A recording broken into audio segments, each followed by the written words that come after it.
There was a time when India had almost run out of money to pay for what it bought from the world. Foreign exchange reserves were shrinking every day, and the country was struggling to import even basic goods like fuel. In that tense summer of 1991, the government took a difficult step. It sent a part of India's gold abroad as security for a loan. That single image, our gold leaving Indian soil, shook the nation. For many, it was a moment of helplessness. But for history, it became a moment of change. Because that's when India decided to open its tightly controlled economy, to invite ideas, investment, and competition. It was not surrender. It was transformation. From control to confidence. From scarcity to possibility. And that decision changed the destiny of a generation. In the years that followed, India began to believe in itself again. Businesses took risks. Entrepreneurs dreamed bigger. A new middle class started to rise. And one sector stood out: information technology.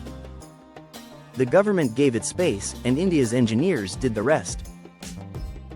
They didn't need protection, they needed permission. No endless paperwork. No tariff maze. Just freedom to build, code, and connect. From modest beginnings, India became a global IT powerhouse, proof that when we compete, we don't just survive, we excel.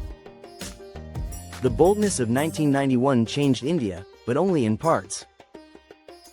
It transformed services, especially IT, but it never truly reached the rest of the economy. While engineers built software for the world, factories, farms, and small industries still operated under old fears and controls. Over time, those unreformed sectors began to shape our overall mindset again. We started protecting industries, not with licenses as before, but with tariffs and bans. Take electronics. India now has some of the highest import duties on smartphones and components in Asia. That was meant to encourage local manufacturing, but it also made devices more expensive for consumers and slowed the flow of new technology.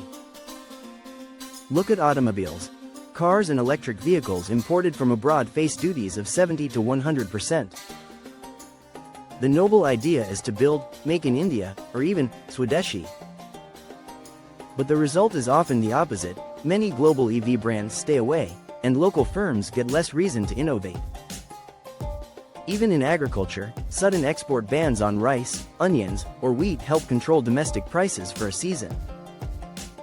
But they also shake India's reputation as a reliable supplier and hurt farmers who were finally reaching global markets. Protection feels patriotic in the short term. But in the long run, it becomes another wall, one that keeps the world out and keeps our own industries in a comfort zone. Look at our farms. The common belief is that Indian farmers can't compete globally. But the truth is, they already do. India is among the world's largest exporters of rice, the leading producer of milk, fruits, and vegetables, and a major supplier of spices. Our farmers achieve this despite small landholdings, poor storage, and unpredictable policy. The real problem isn't the farmer, it's the market around the farmer. Their markets are stifled by restrictions. Produce can't move freely across states, prices are capped or controlled, and exports are banned the moment global demand rises. Our policies are protective in essence, but that protection has ended up protecting inefficiency instead of income. It traps farmers inside low-value markets while the world demands what they grow. Imagine what would happen if we trusted them instead. If policies allowed free interstate trade instead of confining farmers to local mandis.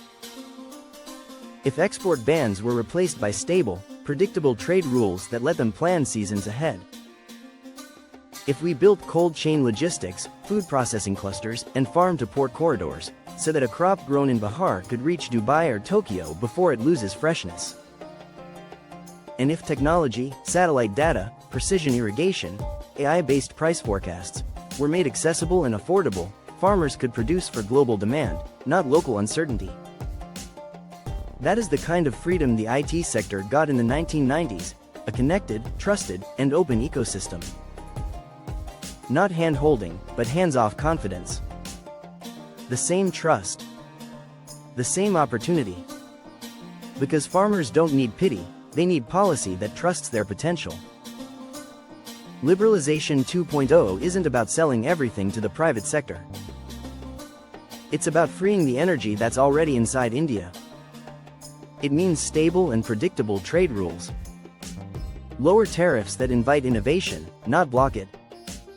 Ease of doing business that exists not on paper, but in reality. And above all, the courage to compete. 1991 opened our doors to the world. Now we must open our mindset. We once pledged our gold to survive. Today, we must pledge our fear to grow. But there's an even bigger reason this conversation can't wait.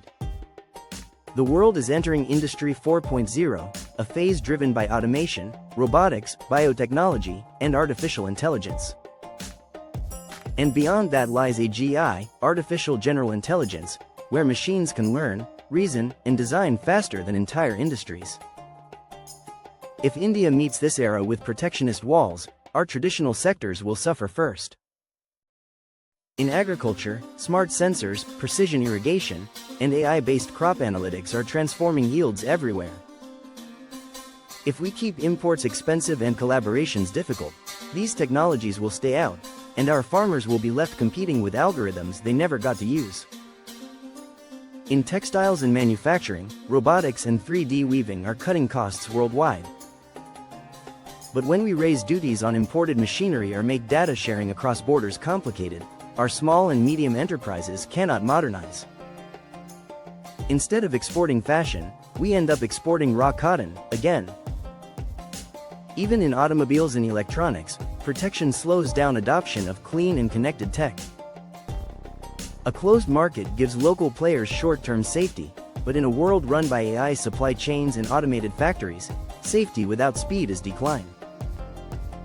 In the age of AGI, nations that fear competition will not protect jobs, they will only protect yesterday's methods.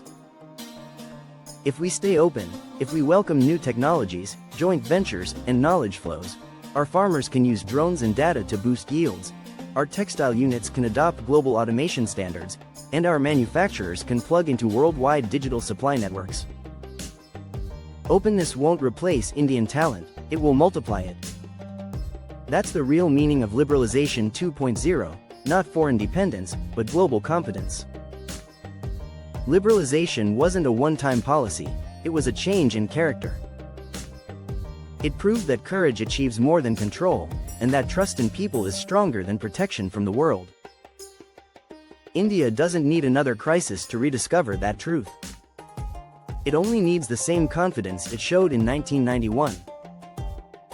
India needs 1991, again. Not because we are weak, but because we are strong enough to open up once more, before the world moves beyond us.